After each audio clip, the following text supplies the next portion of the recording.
Hello, my name is Blake Harriman, and I'm here today to discuss an in-the-news topic about our economy. But first, I have some questions to pose to you. How does a nation's educational system relate to its economic performance? Why do most workers with college degrees earn more than those who don't?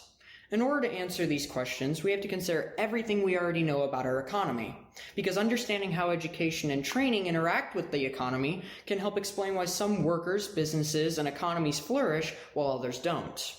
A lot of the answers we can gather from discussing this topic are helpful to students who should be more knowledgeable of the economic fluctuation of our world. As a future college graduate, I will one day work in the labor industry and have to indulge myself in topics surrounding education, training, and the economy. So, I feel I'm credible to discuss these as they're of importance to me in the future. First, I plan to discuss how the education of a country plays into its economy and workforce. Then, I will discuss increases in employability. And finally, I will talk about how skills mandated by the labor market keep changing. An economy's productivity rises as the number of educated workers increases, since skilled workers can perform tasks more efficiently. Globalization and international trade require countries and their economies to compete with one another. Economically successful countries will hold competitive and comparative advantages over other economies, though a single country rarely specializes in a particular industry.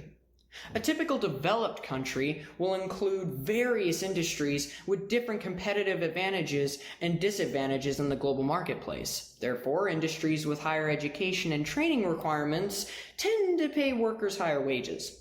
Taking wages and training requirements into account will allow us to discuss increases in employability. The job market is highly competitive, and sometimes the applicants may not have the necessary skills to secure the job they desire. Economies are moving towards competency-based recruitment, in which case people with experience and skills are in high demand. Institutions of higher learning are getting proactive in organizing employment opportunities for their graduates through internships. Graduates can gain work experience and mentorship as they prepare to join the job market fully. They can become more productive in their respective industries, since creating jobs among trained workers seems to be critical for economic development. Now, with all this in mind, I feel we should talk about the skills being demanded for more skilled workers, and how they seem to constantly be changing. One of the reasons for the change in the returns pattern is the race between technology and education. As the labor markets adjust to automation, in this new world, the ability of workers to compete is handicapped by the poor performance of educational systems in most developing countries.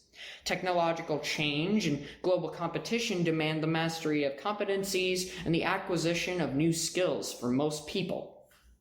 With all this in mind, I'm sure we can make a broad conclusion on this topic as a whole and really discuss economic growth and decay in summary. Today I discuss with you the nature of an economy and how education and training affect it, and what that means for those who work in the labor force. In conclusion, education and training have a diverse influence on an economy. Economies with highly skilled workers report higher economic growth, and their workforce has a higher earning potential. Education makes people more employable and is regarded as a smart investment that is crucial for economic development. Institutions should invest in education and training today to reap economic benefits in the future when it comes to how we grow and diminish our economy worldwide. Thank you for your time, and have a good evening.